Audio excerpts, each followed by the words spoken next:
하나님, 은혜를 감사합니다. 거룩한 주일 허락하여 주셔서 저희 예배할 수 있게 하시고 하나님의 말씀을 듣게 하시니 감사합니다. 우리의 마음의 문들 여시고 귀를 열어주셔서 주의 말씀을 듣기에 부족함이 없는 복된 심령들 되게 해 주옵소서. 무척 부족한 종을 세워서 말씀을 전하게 하신 하나님, 이 종을 붙잡아 주시고 하나님의 말씀만 대언케 하심으로 온 성도들이 그 말씀 앞에 부부가는 복된 시간 되게 해 주옵소서. 예수님의 이름으로 기도하옵나이다. 아멘. 우리 신 목사님이 부족한 사람을 설교를 해달라고 청을 해서 두려운 마음으로 사실 왔습니다. 제가 우리 신 목사님 볼 때마다 제가 존경합니다. 얼마나 열정적이고 뜨거운지 제가 따라갈 수가 없어요. 그래서 신 목사님이 오십시오 하면 제가 군소리 못하고 왔습니다. 우리 진 목사님 너무너무 감사하고 또 여러분 만나서 너무너무 반갑습니다. 이렇게 말씀으로 함께 나눌 수 있어서 참 좋습니다. 여러분, 우리가 오늘 시편을 읽었는데요, 오늘 시편 말씀은 여러분들이 다 잘 아시는 대로 노래입니다. 시편이 시라는 것은 노래입니다. 그래서 그 화란 개혁교회, 여러분 주변에도 있습니다만은 그 캐네디안 리폼 처치라고 하는 교회는 화란 개혁교회 계통인데 거기는 우리가 쓰는 찬송가가 없습니다. 그들이 부르는 노래는 시편을 부릅니다. 왜냐하면 인간이 아무리 아름다운 가사를 적고 아름다운 노래를 해도 성경에 나오는 찬양이고 시편만큼 좋은 게 있겠느냐. 그래서 칼빈 시대에서부터 시편을 가지고 곡조를 붙여서 찬양을 합니다. 우리 대한민국도 과거에는 찬송가가 보급되기 전에는 이 화랑개혁교회가 썼던 시편 찬송이라는 것을 사용을 했던 때가 잠깐 있었습니다. 그래서 저는 집에 CD를 갖다 놓고 시편 찬송을 들으면 그 개혁주의자들이 교회에서 찬송 부르는 걸 들으면 왠지 마음이 차분해지는 것 같아요. 막 마음이 번잡스럽다가도 그 찬송을 들으면 마음이 편안해집니다. 오늘 시편 15편도 앞에 4장부터 쭉 14편부터 쭉 보면 노래하는 찬양입니다. 그래서 이게 제가 노래를 잘 못하는데 단장이 돼가지고 우리 합창단 단장은 단장인데 우리 진 목사님 노래를 참 잘하세요. 찬양을. 저는 노래를 잘 못합니다. 그런데 이 시편을 노래를 하려고 하면 이렇게 돼요. 오늘 시편 어떻게 해야 되냐면 제가 1절을 읽고 나면 여러분들이 2절부터 쭉 읽으시는데 어디까지 읽으시냐면 5절에 있는 이런 일을 그 앞에까지만 여러분 읽으시면 됩니다. 제가 먼저 읽겠습니다. 제가 1절을 읽겠습니다. 여호와여, 주의 장막에 머무를 자 누구오며 주의 성산에 사는 자가 누구오니까. 여러분들이 있습니다.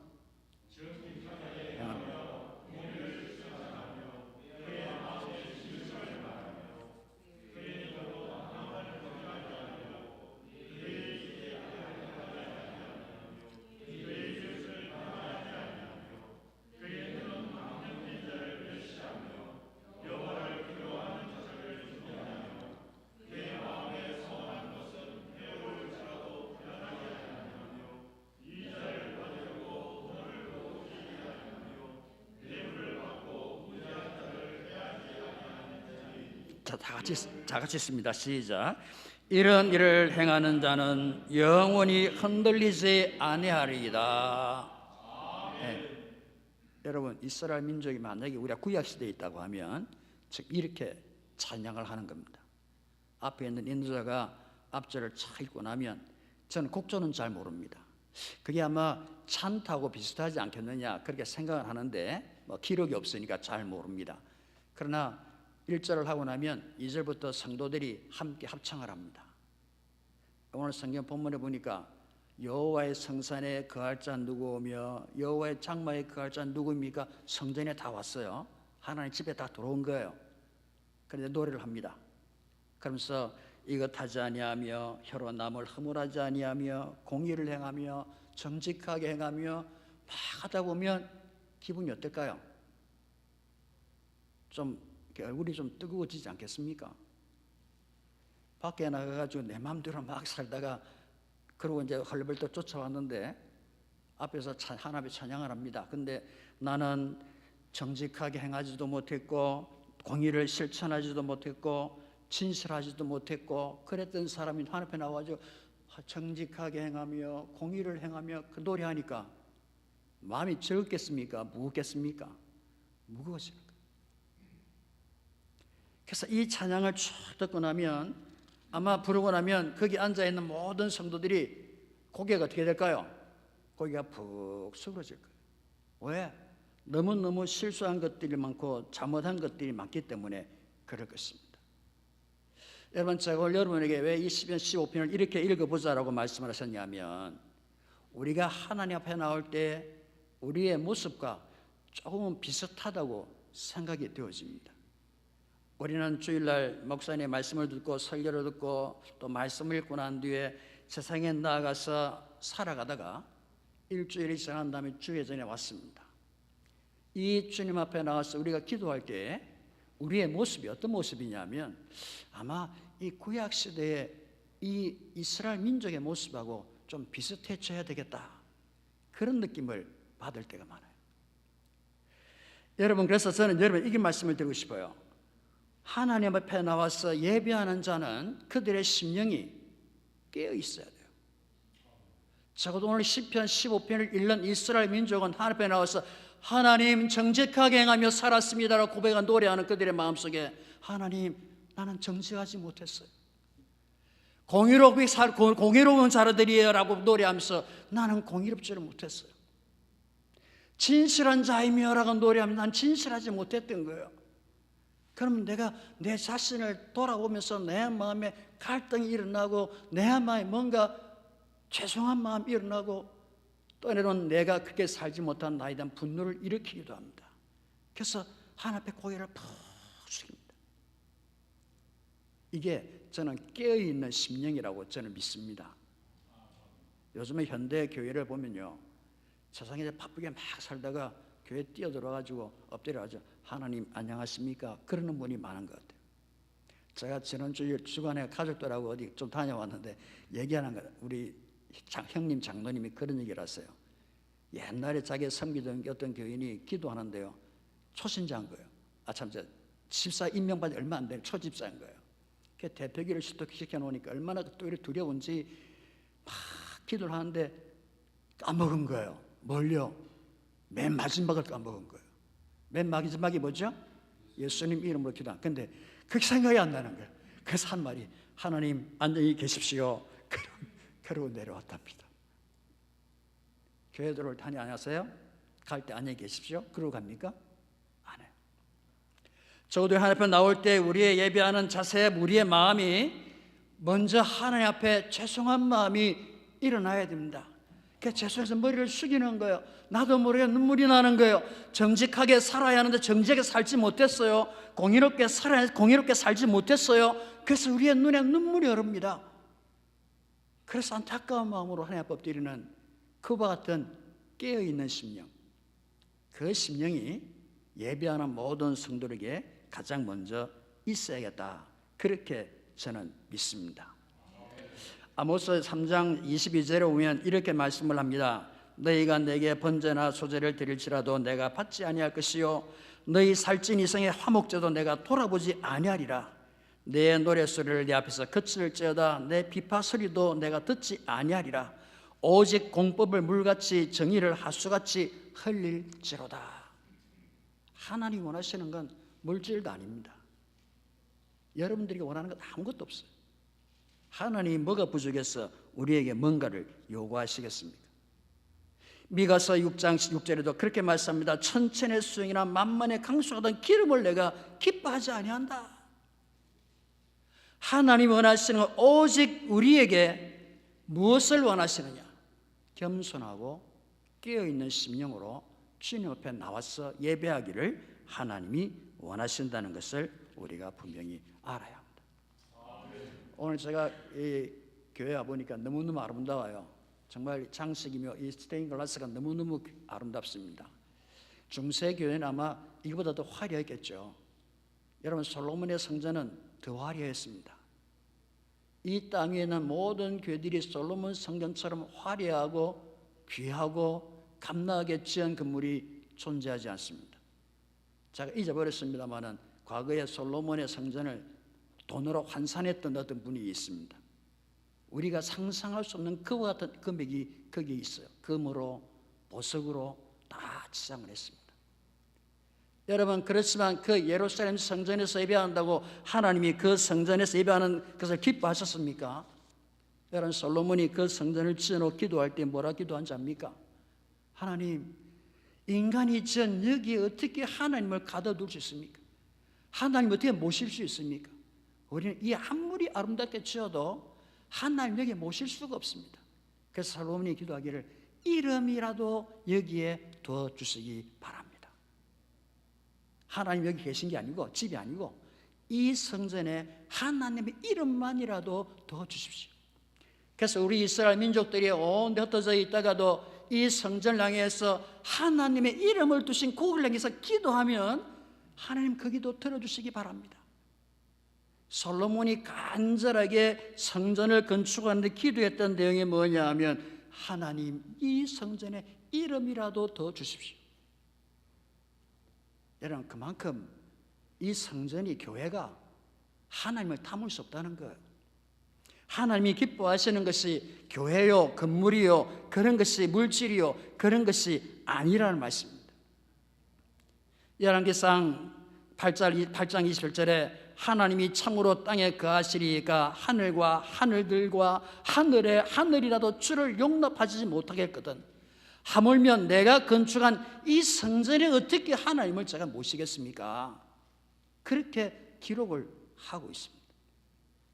그렇다고 하면 하나님이 우리에게 원하시는 것은 물질도 아니고 아름다운 건물도 아니고 딱 한 가지입니다.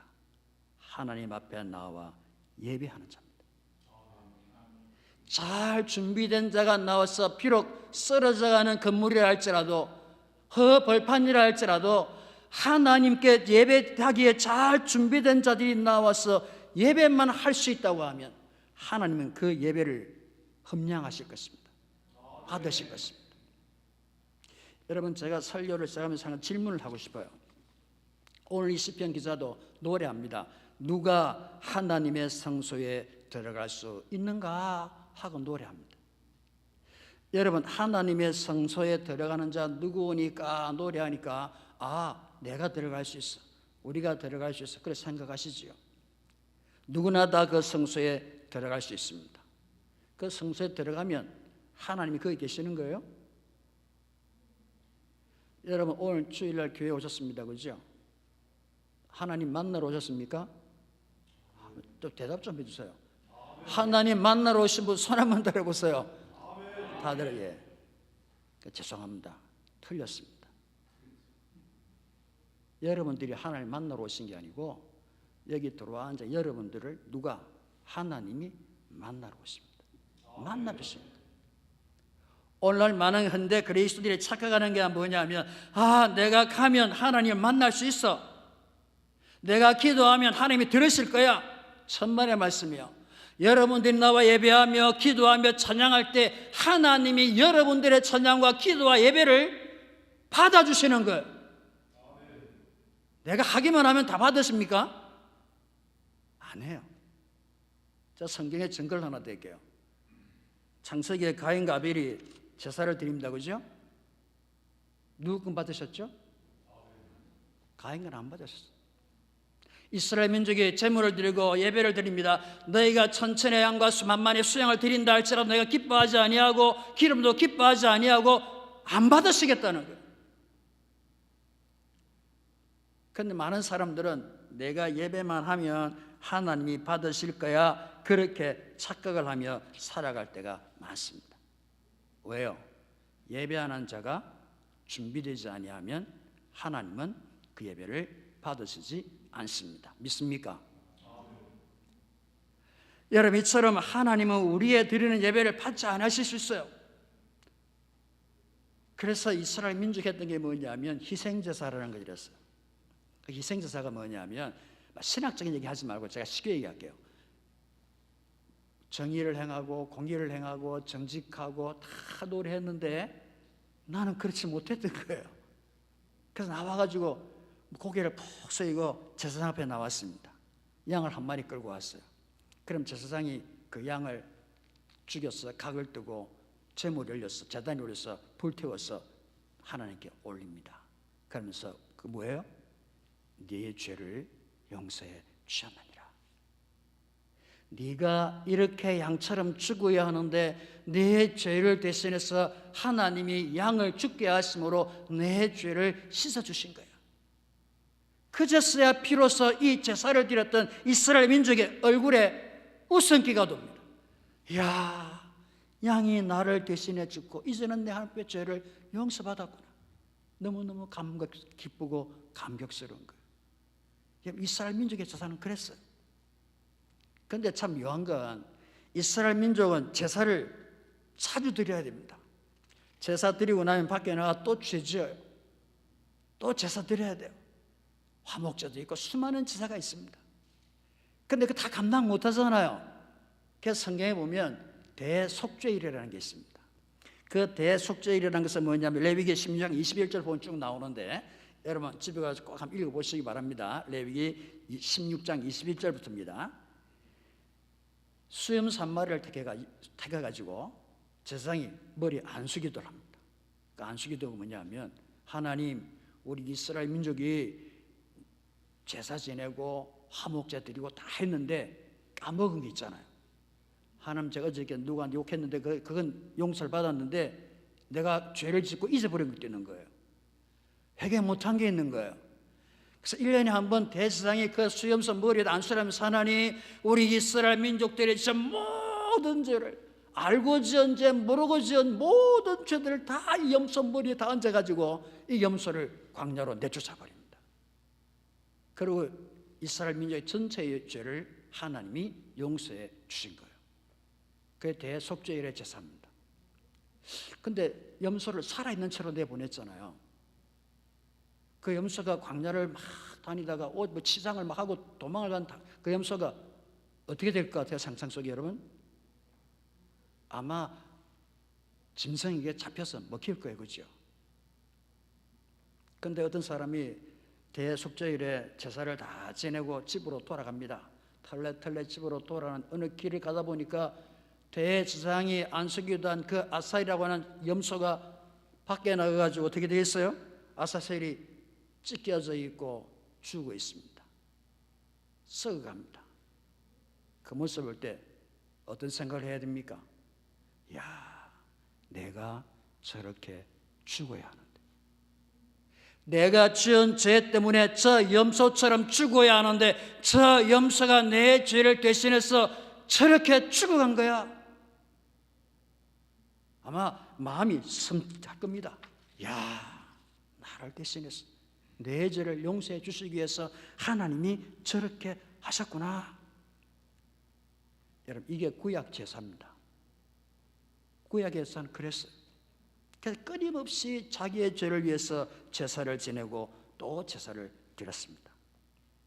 그런데 오늘 여러분과 저는 제사 지내지 않잖아요. 그죠? 우리는 예배를 드려요. 왜 예배를 드릴 수 있을까요? 바로 이 양과 염소를 대신해서 누가? 예수 그리스도가 십자가에 못 박혀 돌아가심으로 말미암아 우리의 죄를 깨끗하게 씻어주셨기 때문에 가능합니다. 로마서 6장 3절에 오면 이렇게 말씀하십니다. 무릇 그리스도 예수와 합하여 세례를 받은 우리는 그의 죽으심과 십자가에 달려 죽으심과 합하여 세례 받은 줄을 알지 못하느뇨? 여러분, 우리는 세례를 받는 그것이 뭐냐면 그냥 떡과 포도주를 마시기 위해 받는 것이 아니라 예수 그리스도와 함께 십자가에 못 박혀 죽기 위해 세례를 받은 거예요. 여러분은 죽으신 분들이에요. 예수 그리스도와 십자가에 달려 이미 죽은 사람들이에요. 계속해서 말씀하십니다. 그와 함께 장사되었으니 이는 하나님의 영광으로 말미암아 그리스도를 죽은 자 가운데 살리심과 같이 우리도 또한 새 생명 가운데 행하게 하려 하심이라. 너희들이 그리스도와 함께 죽었는데, 예수 그리스도와 함께 죽었는데 주님은 죽어져서 하늘나라로 가셨지만 너희들은 살아있는 이유가 뭐냐 하면 이 땅 위에서 새 생명 가운데 살라고 우리를 살려주신 거예요. 여러분 믿습니까? 여러분들은 예수 그리스도와 함께 옛사람은 죽어버렸고 이제는 예수 그리스도와 연합하여서 새롭게 거듭나서 새 생명 가운데 살아가는 그리스도인으로서 이 자리에 앉아있음을 분명히 믿으시기 바랍니다. 제가 구약시대의 제사와 신약시대 우리 예배를 비교를 했는데요, 한번 이렇게 설명을 해보지요. 구약시대의 제사는 좀 기분이 어떻겠습니까? 좀 무거울 것 같아요. 제가 생각해봐도 오면 제사장이 앞에서 있으면 제물을 가져 드릴 때마다 아이고 내 죄가 너무 많아가지고 이 제물이 대신 죽고 내가 용서를 받아야 되는데 제사장의 눈빛만 봐도 눈길을 마주칠 수도 없고 고개를 들어 하나님의 우르를 볼 수도 없고 성전을 바라볼 수도 없어요. 고개를 푹 숙이고 제물을 드리고 그 제물을 다 드려서 불태우고 난 다음에야 내가 용서 받았으니까 그때서 얼굴에 화색이 돌고 좀 안심이 되어지고 기분이 좋아질 것 같아요. 무겁습니다, 그렇죠? 근데 우리는요 안 해요. 이미 우리는 예수 그리스도가 우리의 죄를 대신해서 어린 양이 되어서 십자가의 제물이 되시고 제단에서 불살라 지심으로 말미암아 우리의 죄를 속죄해 주셨어요. 이제는 우리 하나님 앞에 의로운 사람들이 되었습니다. 교회를 들어올 때 고개를 푹 숙이고 들어오는 것이 아니라 고개를 들고 우리의 죄를 용서해 주신 그 하나님을 찬양하며 하나님 감사합니다. 우리의 죄를 용서해 주셔서 감사합니다. 우리를 구원하신 예수 그리스도를 힘입어 이 자리에 나왔습니다. 하나님 감사합니다. 그러고 나올 수 있는 거예요. 오늘 여러분들은 그런 모습으로 분명히 나왔어야 합니다. 우리는 예배하러 나올 때 즐거운 마음으로 행복한 마음으로 용서받은 그런 기쁨을 가지고 주님 앞에 나와야 한다는 것을 분명히 알아야 합니다. 자, 그런데 여러분 한 가지 문제가 있어요. 여러분 예수님은 십자가에 달려서 돌아가셨잖아요. 여러분과 저는 살아있어요. 하나님이 너희는 새 생명으로 살아야 돼. 너희 이 땅에서 생명처럼 살아야 돼. 그렇게 말씀하세요. 이스라엘 민족은 예루살렘에 올라와 제사를 지낸 다음에 양을 각두고 염소를 죽이고 난 다음에 집으로 돌아갑니다. 그리고 또 일상생활 속에 죄를 짓고 범죄하고 잘못 살다가 또 와야 합니다. 여러분들과 나는 예수 그리스도의 십자가에 달려 죽었습니다. 그런데 주님은 하늘나라 올라가셨는데 우리는 그 자리에 남아있어요. 그렇잖아요. 여러분 세상의 죄악 속으로 돌아왔습니까? 아니에요. 여러분들은 그리스도와 함께 십자가에 달려 죽었고 여러분들은 예수 그리스도와 함께 십자가에 달렸지만 여전히 살아있는 의로운 사람 그리스도인으로 남아있습니다. 이제 어떻게 해야 됩니까? 우리가 죽어야 됩니까? 살아야 됩니까? 하나님 살려놓으신 거예요. 그래서 제가 본문에 로마서 12장 1절과 2절을 함께 구약과 신약을 같이 해놨습니다. 여러분 로마서 12장 1절과 2절을 제가 읽어드리겠습니다. 그러므로 형제들아 내가 하나님의 모든 자비하심으로 너희를 권하노니 너희 몸을 하나님이 기뻐하시는 거룩한 산제사로 드리라. 이는 너희의 드릴 영적 예배니라. 십자가에 달렸어요. 주님은 돌아가셨어요. 우리를 거기에 살려주셨어요. 그런데 하시는 말씀이 너희는 이제부터 영적인 예배를 드려야 돼. 희생제사가 아니에요. 나를 죽이는 게 아니에요. 주님이 나를 살려주신 그 은혜 가운데서 이제는 내가 예수 그리스도는 죽으셨고 내가 그리스도로 말미암아 내 죄를 용서함 받았고 거룩하게 어렵게 되었고 죄를 사함받은 선한 사람으로 하나님이 기뻐하시는 거룩한 산제사를 드리는 삶을 살아야 되는 겁니다. 여러분 그것이 여러분과 제가 이 자리에 나와 앉아있는 이유입니다. 그런데 구약에서 제사는 분명히 양을 죽이고 태워서 향기를 드리는데 우리 신약에서는 예수님이 십자가에 달려 돌아가셨으니까 우리는 그대로 살아있는 거예요. 이 살아있는 이 모습으로 드려야 할 영적 예배라고 말씀하시는데 그 영적 예배가 뭐예요? 오늘 우리 수많은 그리스도인이 이해를 잘 못하는, 이해가 잘 안 되는 분이 그 부분이에요. 십자가에 못 박혀 돌아가셨고 나는 십자가에서 구속함 받아가지고 어렵게 됐는데 이 땅에 살면서 영적 예배를 드려 어떻게 영적 예배를 드리는 것이지? 많은 사람들이 영적 예배에 대해서 이렇게 얘기하고 저렇게 얘기하는 사람들이 참 많이 있습니다. 그런데 여러분, 진짜 영적 예배가 뭔지는 오늘 로마서 12장 1절 2절에 그 답이 나와 있어요. 여러분 성경을 한번 찾으시겠습니까? 로마서 12장 1절과 2절을 찾아주시기 바랍니다.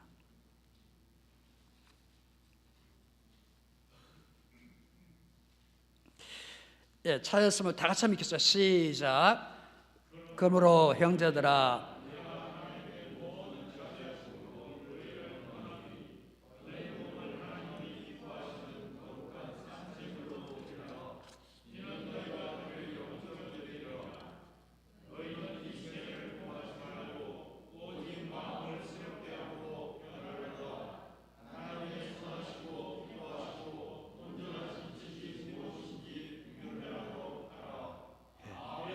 너희의 드릴 영적 예배는 이런 것이니라고 12장 2절에 말씀을 하시는 거예요.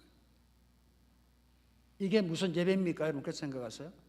오늘날 수많은 사람 영적 예배는 막 가슴이 좀 뜨거워지고 기적이 일어나고 막 변화가 막 뭔가 일어나는 그런 것이 영적 예배라고 생각하지 않습니까? 여러분 영적 예배는 물론 그것도 영적 예배 맞습니다.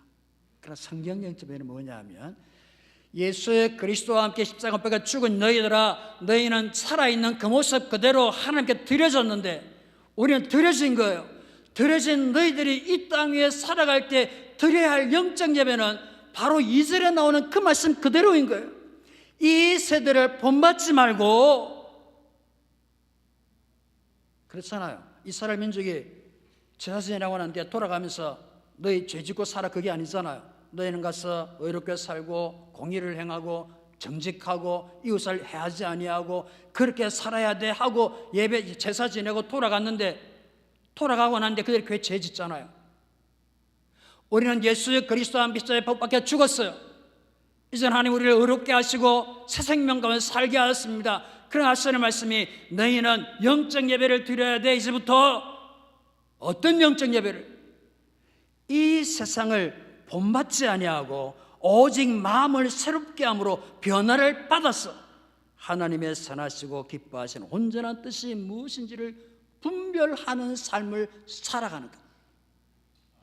여러분 그게 우리애들 영적 예배인 거예요. 오늘 주일 나와서 예배 드립니다, 그죠? 이것만 예배라고 생각하세요? 아니에요. 여러분들이 주일을 지나고 말씀을 듣고 힘을 얻고 위로를 받고 난 다음에 이 교회 문을 나서는 순간에 이제는 상으로 그냥 가는 거야, 그게 아니에요. 이 주일날 받은 이 말씀의 은혜를 가지고 내가 이 세상에 나가서 믿음으로 승리하는 삶을 살기 위해서 세상을 본받지 아니하고 이 세대를 본받지 아니하고 유혹을 물리치고 하나님이 기뻐하시는 말씀대로 살아가는 하나님의 뜻을 분별하는 삶을 꾸준히 살아가는 삶을 살아가는 그 모습이 하나님이 십자가에 달린 예수 그리스도와 함께 죽은 자 가운데서 여러분들을 살려내신 뜻이요 이유입니다. 우리는 그래서 선택받은 거예요. 그래서 구원받은 거예요. 그래서 우리는 하나님 나라에 가면 영원한 하나님 나라를 소유하게 될 거예요. 그런데 예수 믿고 믿음 가운데 산다 하면서도 이 세상에 나가가지고 내 마음대로 이 세상 사람들과 조금도 다르지 아니하게 살아간다고 하면 여러분 그 사람은 영적 예배를 드리는 사람이 아닙니다. 그래서 사랑하는 여러분, 성경에서는 오늘 시편 15편에 그렇게 말씀하잖아요. 정직하게 행하며 공의를 실천하며 그 마음에 진실을 말하며 혀를 나무 허물지 아니하고 우리가 짓는 모든 죄를 노래하게 하시면서 그 마지막에 이런 자는 하나님의 성소에 들어올 수 없는 거예요. 그래서 이스라엘 민족은 그 죄악 때문에 짓눌려 사는 거예요. 그러나 우리는 예수의 그리스도 말미암아 구속을 받았고 용서를 받았습니다. 그럼에도 불구하고 영적인 삶을 사견노라고 다짐하면서도 우리는 세상에 나가서 죄 짓잖아요. 범죄하잖아요. 실수하잖아요. 그래서 주일날 교회 나옵니다. 우리를 용서하신 주님을 향하여서 기쁜 마음으로 나오는데 교회 문을 들어오는 순간 일주일간 내 살았던 삶의 모습이 떠오릅니다. 참 내 마음이 답답합니다. 그래서 두려워서 우는 게 아니고, 이스라엘 민족은 두려워서 성전에 나왔다고 하면 우리는 두려워서 나오는 게 아니라 죄송스럽고 너무 미안하고 송구했어. 왜? 나를 의롭다 하시고 거룩하게 하시고 하나님의 백성 삼아 주신 그 하나님의 뜻대로 이 세상을 본받지 말고 살아야 하는데 이 세상 사람들처럼 살았기 때문에 죄송스럽고 미안한 마음으로 이 교회 문을 열고 들어옵니다. 그리고 엎드려서 기도합니다. 하나님 죄송합니다. 하나님 죄송합니다. 여러분, 우리의 마음이 상하여서 하나님 앞에 그렇게 기도할 때 하나님 우리를 기뻐 받았습니다. 여러분, 그 심정이 무슨 심정이라고 표현할까요? 오늘 여러분 주일날 여러분들이 이 세상에서 믿음으로 승리하는 삶을 살려고 발버둥을 치다가 그래도 실패하고 넘어져 상처받고 이 주의 전을 돌아오는 여러분들의 심령을 보시면서 하나님 뭐라고 표현하실까요? 너희들의 심령이 상하였구나. 믿음으로 승리하는 삶을 살아서 하나님이 기뻐하시는 자들이 되어져야 하고, 이 세대를 본받지 아니하고 하나님의 뜻이 무엇인지를 분별하는 삶을 살아야 함에도 불구하고 그렇게 살지 못해서 너무 죄송스러운 마음으로 주의 전에 들어오는 여러분들을 바라보며 하나님이 이렇게 말씀하실 거예요. 심령이 가난한 자는 복이 있나니 무엇이 너희 것이라고요? 따라합시다. 천국이 너희의 것입니다. 여러분, 얼마나 감격스럽습니까? 오늘 여러분 그런 심령으로 들어오셨습니까? 앞으로 우리 런던 안디옥 교회는 예배하러 나오는 모든 성도님들이 그러한 심령으로 나오시기를 주의 이름으로 축원합니다. 시편 50편 16절에 보면 주는 제사를 절기 아니하시나니 그렇지 않으면 내가 들었을 것이라. 주는 번제를 기뻐하지 아니하시나이다. 하나님의 구하시는 제사는 상한 심령이라. 하나님이여, 상하고 통회하는 마음을 주께서 멸시하지 아니하시는 줄을 압니다. 여러분, 우리는 하나님 우리가 원하시는 것 알아요. 십자가의 구원으로 말고 어렵다고 인정하셨지만은, 여러분을 거룩하다 하셨지만은 세상에 나가 살다 보면 실패하기도 하고 주의 뜻을 분별하는 삶을 살려고 하지만은 넘어지기도 하고 하나님이 아세요. 그런 삶을 살다가 이 주님 전에 들어올 때 송구한 마음으로 상한 심령으로 나는 왜 그렇게 못 살지? 하나님 나의 그런 은혜를 주셔서 나는 그렇게 보답을 못 해드리지? 안타까운 마음과 상한 심령으로 주님 전에 와서 엎드리면 하나님이 목사님의 설교를 통해서 위로를 주십니다.